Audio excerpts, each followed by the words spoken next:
Dear student, آج ہم بات کریں گے problems associated to conserve biodiversity in Pakistan. Pakistan کے اندر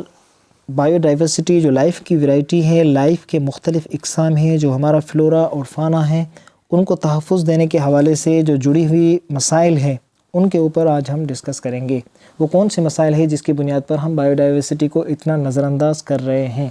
اور ان کی اتنی اہمیت نہیں دے رہے ہیں۔ تو پہلا ہے identified some of the primary challenges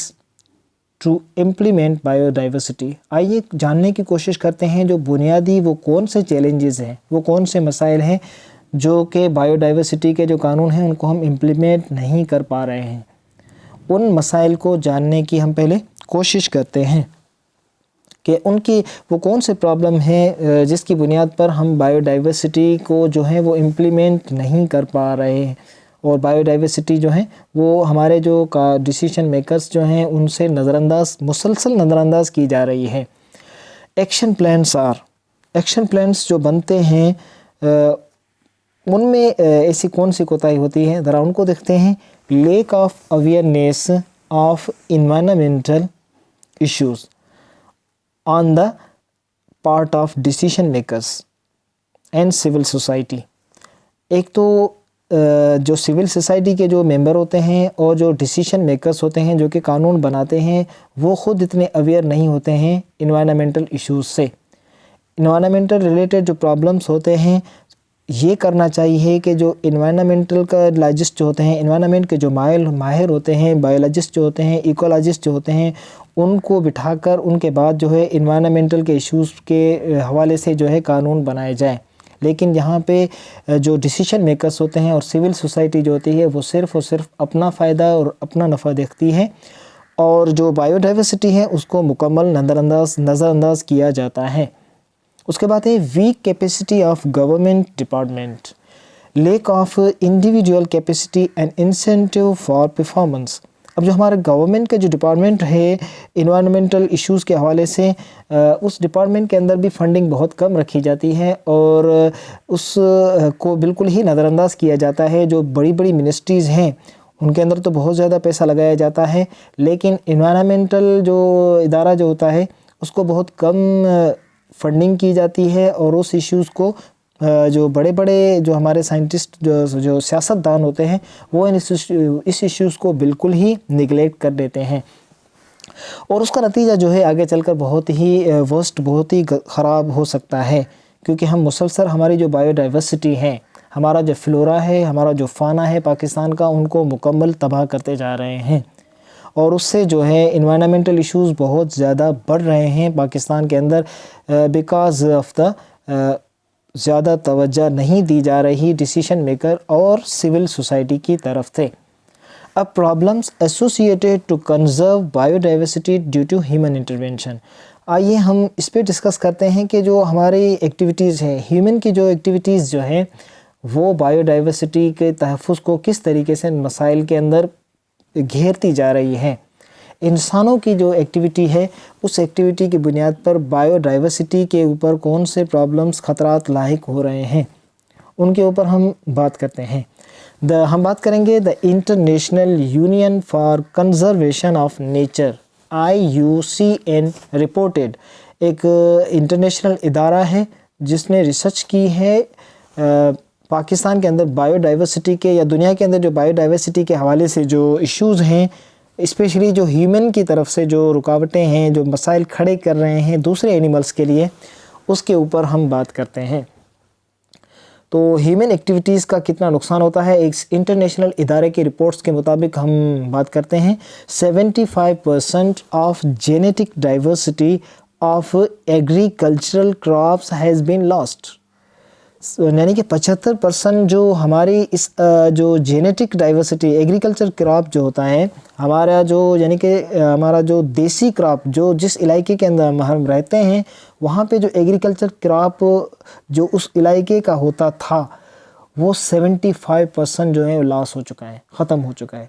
یعنی کہ ہائیبرڈ جو چیزیں اتنی آ چکی ہیں، جو ہمارا جو دیسی جو ہم کہہ رہے ہیں ایگریکلچر کراپ تھے، جو دیسی تھے، اس علاقے کے تھے، وہ 75% تک ہم ان کو ختم کر چکے ہیں۔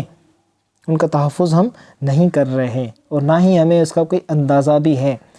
اور ہم آگے اس رپورٹ کو دیکھتے ہیں۔ 75% of world's fisheries are over exploited. 75% جو دنیا کی جو فشز ہیں ان کی نسل کشی کی جا رہی ہے، بیکاز ہم فشریز کے اندر جو مچھلیوں کو ایک تو ان کا شکار کیا جا رہا ہے حد سے بڑھ کر، دوسرا تو پانی کو جو سمندروں کو ہم پولیوٹیٹ کر رہے ہیں، ہم جو وہاں پہ جو پولیوشن انکریز کی جا رہی ہے سمندر کے اندر، اس سے جو مچھلی ہے پانی کے اندر جو رہتی ہیں ان کو بہت زیادہ نقصان ہو رہا ہے، اور فشریز جو ہے وہ 75% جو ہے وہ بھی ان کی اسپیشیز کو خطرات لاحق ہیں۔ ہم مسلسل جو ہے غیر قانونی طور پہ ان کا شکار کرتے جا رہے ہیں، پانی کو ہم بالکل ہی جو سمندر کا پانی ہے ان کو ہم بہت زیادہ پولیوٹیٹ کر رہے ہیں، اس سے بھی بہت زیادہ نقصان ہونے والا ہے آگے چل کر، لیکن اس ایشوز کو ابھی تک نظر انداز کیا جا رہا ہے کیونکہ ہمارے جو بیوروکریٹس ہیں، ہمارے جو پالیسی میکرز ہیں اور جو سول سوسائٹی ہیں، ان کی توجہ ابھی تک اس ایشوز کے اوپر نہیں پہنچی ہے۔ اس کے بعد ہم اس رپورٹ کو آگے چلتے ہیں۔ اس رپورٹ کے مطابق 1/3 of coral reefs are threatened with extinction. Coral reefs جو ہے وہ 1/3 ان کی اسپیشیز جو ہے وہ ختم ہونے کو جا رہی ہیں۔ کورل ریف ایک بہت ہی خوبصورت اینیملز جو ہوتے ہیں، چٹانوں کی طرح ہوتے ہیں، سمندر کی ایک بہت ہی خوبصورت نسل ہے۔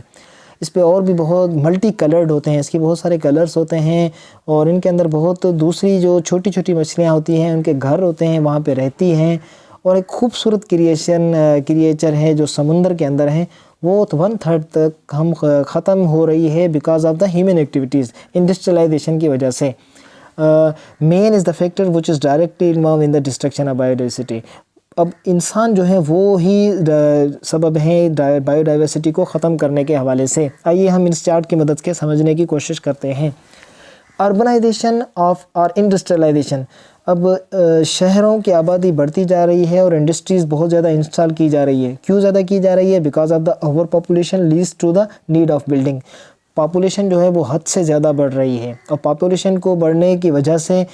فوڈ کی جو ضرورت ہے وہ بھی زیادہ ہو رہی ہے، اور جو اسپیس جو چاہیے وہ بھی بہت زیادہ چاہیے، اسی لیے بلڈنگز نہیں بن رہی ہیں، فیکٹریز نہیں بن رہی ہیں، اور خوراک کو حاصل کرنے کے نئے طریقے استعمال کیے جا رہے ہیں۔ دوسری بات ڈیفارسٹیشن ہے، یعنی کہ ہمارے جو جنگلات ہیں ہم ان کو کاٹتے جا رہے ہیں مسلسل because of the over population. اس سے کیا ہوتا ہے؟ سوائل ایروجن، ایک تو ہماری زمین خراب ہوتی ہے، پلانٹس لائف ڈسٹرائے، پلانٹس کی جو زندگی ہے وہ بھی ہم ختم کر رہے ہیں، لو رین فال، اس سے جو ہے رین کم ہوتی ہے، کلائمیٹک چینج بڑھ رہی ہے، پاپولیشن بہت زیادہ ہو گئی ہے اب، اور پولیوشن بہت زیادہ ہو رہی ہے، اور پولیوشن کی وجہ سے جو ہے گلوبل وارمنگ بڑھتی جا رہی ہے۔ اوور ہنٹنگ، ہم بہت زیادہ شکار کر رہے ہیں اینیملز کا، اور direct killing of wildlife, اور شکار جو ہے وہ وائلڈ لائف جو ہماری جو جنگلی جیوت ہے اس کو مکمل ان کی نسل کشی کی جا رہی ہے۔ تو یہ ساری ایکٹیویٹیز جو ہے یہ ہیومن کر رہا ہے، انسان کر رہا ہے، اور ان کا ڈائریکٹلی امپیکٹ پڑ رہا ہے جو ہماری جو بایو ڈائیورسٹی ہے، یعنی کہ ہمارے جو پلانٹس ہیں، ہمارے جو جنگلی اور دوسرے اینیملس ہیں، ہماری ایکٹیویٹیز کی وجہ سے ان کی لائف خطرے کے اندر پڑ رہی ہے۔ ایک اور چارٹ کو ہم سمجھنے کی کوشش کرتے ہیں جس کو پائی چارٹ کہا جاتا ہے، کازز آف اینیمل ایکسٹنکشن، جو اینیمل ختم ہو رہے ہیں، اینیمل اسپیشیز، اس کا کیا سبب ہے؟ جو بلو کلر کا ہے 39% جو ہے ہیبیٹیٹ ڈسٹرکشن، جو ان کی رہائش گاہ ہے اینیملز کی ان کو ہم ختم کر چکے ہیں، اسی لیے وہ اینیمل کہیں رہ نہیں سکتے اور ان کی اسپیشیز ختم ہو جاتی ہے۔ اور دوسرے جو 2% ادر کازز بھی ہیں، hunting and other types of international killing جو ہے وہ بھی 23% جو ہے وہ بڑھ گئی ہے۔ Introduction to the invasion species, دوسری اسپیشیز، ایلین اسپیشیز جو ہے ہمارے علاقے کی جو اسپیشیز ہیں ان کو ہم کاٹ کے ہم دوسرے ممالک سے جو اسپیشیز ہے وہ لاتے ہیں اور ان کو یہاں پہ پیدا کرنے کی کوشش کرتے ہیں، اس سے بھی کوئی فرق نہیں پڑتا، الٹا ہمیں نقصان پڑتا ہے۔ جہاں کی علاقے کی جو اسپیشی ہوتی ہے، جو فلورا ہوتا ہے، جو فانا ہوتا ہے، جو اینیملز ہوتے ہیں، جو پلانٹس ہوتے ہیں، وہ جس علاقے کے اندر رہتے ہیں وہی اس علاقے کے لیے فائدہ مند ہوتے ہیں اور وہیں پہ وہ اپنی نسل کو بڑھا سکتے ہیں۔ اگر ہم ان کی ہیبیٹیٹ، ان کی رہائش گاہ کو ڈسٹرائے کر کے دوسری ہیبیٹیٹ، دوسرے درخت ہم لائیں گے تو وہاں پہ جو پرندے ہیں وہ نہیں ایڈجسٹ کر سکتے ہیں اور اس کی لائف جو ہے وہ ختم ہو رہی ہے۔ پاکستان کا جو بہت ہی جو فلورا جو ہے، پلانٹس جو ہیں وہ جو جہاں پہ اگتے تھے جس پلانٹس پہ، ان کو ہم ختم کر چکے ہیں. اور جیسے کہ کونوکارپس ہے، انگلش کوئن جو درخت ہیں وہ مسلسل اگائے جا رہے ہیں، لیکن اس سے بہت زیادہ ماحول کو نقصان ہو رہا ہے. تو جس علاقے کے جو دیسی اسپیشیز ہیں، جو جس علاقے کے اندر اسپیشیز ہوتی ہے، اگر ہم ان کو تحفظ کریں گے تو ہی ہمارا انوائرمنٹ بہتر طریقے سے سروائیو کر سکتا ہے. اگر آپ نے ابھی تک چینل سبسکرائب نہیں کیا تو پلیز چینل کو ضرور سبسکرائب کیجئے، بیل آئیکن کو دبائیے تاکہ ہر ویڈیو کا نوٹیفیکیشن آپ تک آ سکے. اگر ویڈیو آپ کو اچھی لگی ہو تو پلیز لائک اور کمنٹس ضرور کر دیجئے گا. Thank you very much.